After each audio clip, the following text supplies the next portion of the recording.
Minhas boas-vindas ao quadro Língua Afiada no Movimento 140. Como você já sabe, esse quadro aqui é um comentário sobre notícias recentes, falando sobre, claro, o ponto de vista linguístico. E a notícia dessa vez é a divulgação de um estudo que descobriu palavras que são comuns a todas as línguas. Já deixa aqui nos comentários quais palavras vocês acham que são as palavras universais. Como sempre, nós vamos dar uma olhada então na notícia e depois dar uma olhada no estudo de fato, para ter uma abordagem um pouco mais completa. Essa aqui é só a matéria que me chamou a atenção, mas você pode procurar em vários diversos canais de comunicação, até mesmo em inglês, que vai acabar encontrando a mesma referência para a mesma matéria. Só que é claro, como a gente sabe, sempre há um problema na hora de divulgar os dados científicos, porque as pessoas que fazem essas matérias não têm um conhecimento científico para poder analisar o artigo. Então, por exemplo, veja bem na chamada no subtítulo da chamada dessa matéria aqui. Estudo global analisou cerca de 7.000 línguas e descobriu que existem palavras comuns entre elas. Isso aqui já seria impraticável de qualquer jeito e seria impossível ter disponibilidade de falantes, de pesquisadores em todas as partes do mundo para fazer uma avaliação de 7.000 línguas. Aliás, essas 7.000 línguas é uma estimativa, porque nós também não temos como saber, por exemplo, línguas que morrem o tempo todo e línguas que nascem o tempo todo. Claro, o tempo todo aqui é um pouco exagero, mas você pode imaginar quão difícil é marcar, por exemplo, ou traçar qual que é o limite de uma língua, por exemplo, quando ela não faz parte do que nós entendemos como a sociedade globalizada, por exemplo. E o mais contraditório é que logo aqui embaixo, a própria notícia já mostra que eles realmente não avaliaram 7.000 línguas. A equipe de pesquisa, composta por 45 cientistas de várias partes do globo, embarcou em um ambicioso projeto que recrutou aproximadamente 1.000 falantes de 29 idiomas distintos, provenientes de diversos países. Ou seja, não foram 7.000 línguas, foram 29 idiomas que são selecionados de acordo com os critérios, variedade de sistemas do uso de pronomes demonstrativos, ou seja, tem línguas que têm sistemas de 2 pronomes demonstrativos, tem língua que tem 3 ou 4 até mais. Então esse foi um dos critérios, por exemplo, a localização, ou seja, na parte geográfica do globo, de tronco linguístico. Houve ali uma preocupação em tentar variar bastante o tronco linguístico o máximo possível, né? Tentar pegar línguas que não são só do mesmo tronco linguístico. E é claro, o último critério que é o mais importante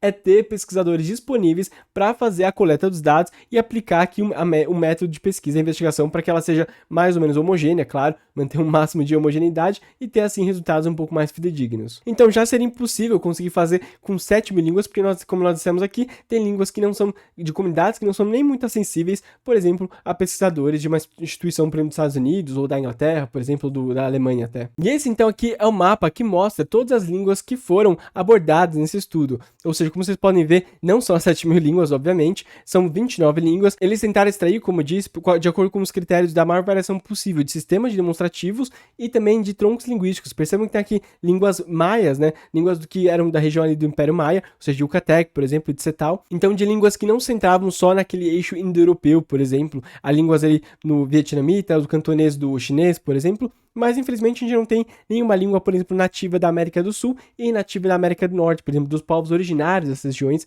o que é uma pena, mas é como eles disseram, tem que ter critério para filtrar o que dá para fazer, para tentar manter uma certa homogeneidade, e às vezes, infelizmente, não tem ou pessoas disponíveis, ou não tem como realizar essa pesquisa de uma forma tão ampla. Mas acho que já dá um bom indício, por exemplo, com os dados que nós temos aqui. E depois, para quem tiver mais curiosidade, pode olhar com detalhe essa lista aqui, que está no artigo também, mas ele mostra que todas as línguas foram analisadas, o tronco linguístico, na família, por exemplo, línguas indo-europeias, por exemplo, sino-tibetanas, afroasiáticas, todas as diferentes famílias de língua, né?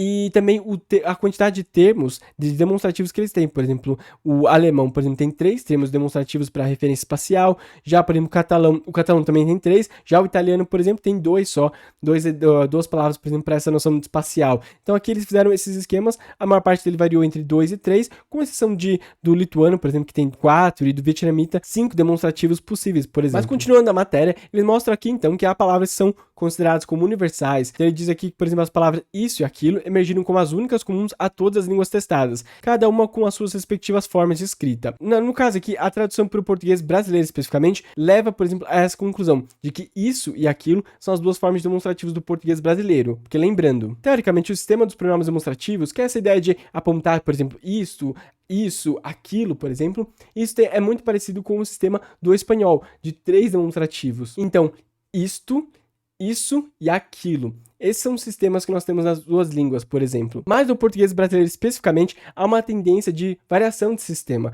Então, é muito comum que o sistema de 3 demonstrativos, como isto, isso e aquilo, seja simplificado para uma versão de isso e aquilo. E é por isso que a matéria citou aqui, porque isso faz eco, né, ou corroborado pela pesquisa que nós vamos dar uma olhada aqui daqui a pouco, que fala que, apesar de algumas línguas terem 3 demonstrativos ou até mais demonstrativos, elas se resumem basicamente a 2 centrais que podem ser expandidos ou não, e eles podem se perder, esses quadros, assim, se por exemplo uma pessoa aprendeu espanhol com 3 e depois aprende norueguês com 2, ela acaba às vezes simplificando na própria língua nativa, no espanhol depois, o sistema de 3 para 2. Isso faz todo sentido nessa busca pelo que nós entendemos como os universais linguísticos, ou seja, propriedades universais de todas as línguas, já que elas são todos produtos de seres humanos. Então a ideia que é muito investigada e se tenta corroborar, por exemplo, com esse estudo aqui, que é um bom avanço nessa direção, por exemplo, é que essas 7.000 línguas, por terem evoluído com o ser humano, ou seja, terem evoluído a partir da evolução do próprio ser humano, elas têm essas características em comum. E uma das ideias que corroboram o uso, por exemplo, de demonstrativos como uma das pilares, ou seja, uma das palavras mais básicas dentro de qualquer língua,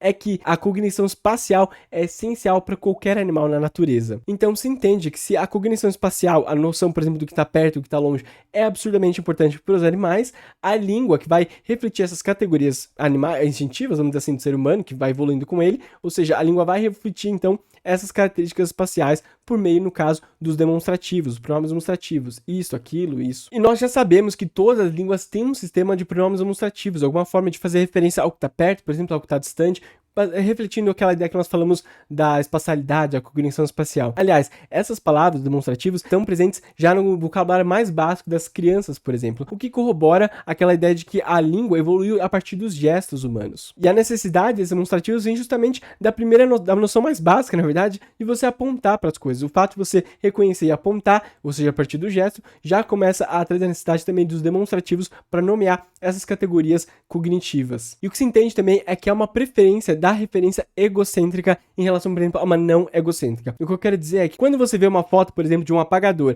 e do lado do apagador, ou seja, do lado direito do apagador, se a gente olhar pela perspectiva do apagador, é uma caneta, por você estar olhando a foto de frente, a tendência é uma referência egocêntrica, ou seja, a tendência é dizer que a caneta está ao lado esquerdo do apagador, que na verdade é uma referência em relação à pessoa que está olhando a foto, e não ao apagador, por exemplo. E o que nós vemos, por exemplo, principalmente com os sistemas binários de línguas que têm somente 2 referentes para a distância, né? Por exemplo, nos demonstrativos isso e aquilo, no caso do brasileiro que tenta diminuir esse sistema de 3, que talvez teria isso, aquilo, é que nós vemos ou nós calculamos essa diferença ou usamos essas palavras de acordo com a distância e o que está ao alcance ou não da nossa mão. O que eu quero dizer com isso é que a nossa referência do que está longe ou distante, ou de qual referência espacial usar, tem muito a ver com a nossa capacidade de alcançar aquele objeto, e não só alcançar, mas também agarrá-lo e manipular aquele objeto. E o que é mais interessante é que há uma ideia de posição relativa, quando nós, por exemplo, temos uma pessoa ao nosso lado ou uma pessoa do lado oposto a nosso. Por exemplo, como vocês veem nessa imagem, que foi tirada diretamente do artigo. Esses foram os sistemas que eles usaram para tentar perceber qual que era a referência espacial usada no caso nas duas situações. Quando você estava lado a lado a uma pessoa, e aí você tinha a situação em que estava ao alcance ali dos dois, ou seja, os dois conseguiam alcançar aquele objeto. 2, que estava a uma distância já que não era alcançada nem por você, nem pela pessoa que estava ao seu lado. E 3, que também não estava ao alcance dessas duas pessoas quando elas estavam sentadas juntas, mas estava ao alcance, por exemplo, da segunda pessoa quando ela está sentada opostamente a você. E o que um outro estudo, por exemplo, falando sobre o espanhol especificamente, já que o espanhol não foi abordado nessa pesquisa, um outro estudo mostra que, por exemplo, com o espanhol, a ideia de um espaço comum partilhado pelos dois, ou seja, um espaço em que o objeto está ao alcance ou de quem fala ou da pessoa com quem ela fala, que está, por exemplo, distante. Então vamos olhar para a situação 2 ali. No caso, eu falante, alcanço a posição 1, com quem eu estou falando alcança o que está na posição 3, mas não o que está na posição 2. Então o que se percebeu nessa outra pesquisa, não na atual, mas uma outra, que ajudou com os dados também para essa, é que há uma tendência de usar o pronome este, por exemplo, essa referência espacial próxima no espanhol, mesmo quando o objeto está na área 3, ou seja, no alcance da outra pessoa, com quem eu estou falando, já que se tem uma ideia de um espaço comum compartilhado. E o aquele é numa ideia de um espaço que não é compartilhado nem por um e nem por dois. Ou seja, está fora do alcance tanto da pessoa que fala, tanto com a pessoa com quem se fala. E aí então se usaria um pronome de distância máxima, vamos dizer assim, no espanhol, por exemplo, que tem um sistema de 3. Ou seja, aquele seria o que está fora do espaço compartilhado entre as duas pessoas. Mas alguns temas de japonês mostram que, por exemplo, há palavras específicas para quando a área é uma área próxima a mim, por exemplo, uma palavra quando a área é próxima da pessoa com quem eu falo, e uma área que está distante dos dois. Então, para esse sistema, por exemplo, não teria esse compartilhamento, ou não seria a mesma palavra para o espaço compartilhado entre eu e o espaço entre que a pessoa também consegue alcançar o objeto. Mas seria então uma palavra para mim e o espaço que eu alcanço, para a pessoa com quem eu falo, o espaço que ela alcança, e para um espaço terceiro que não está ao alcance de ninguém. Então, sim, de acordo com o resultado dessas pesquisas, todas as línguas apresentaram pelo menos um termo para uma coisa próxima dela, ou seja, dentro daquele espaço alcançável que nós dissemos, em que você pode alcançar o objeto e pegá-lo, manipulá-lo, por exemplo,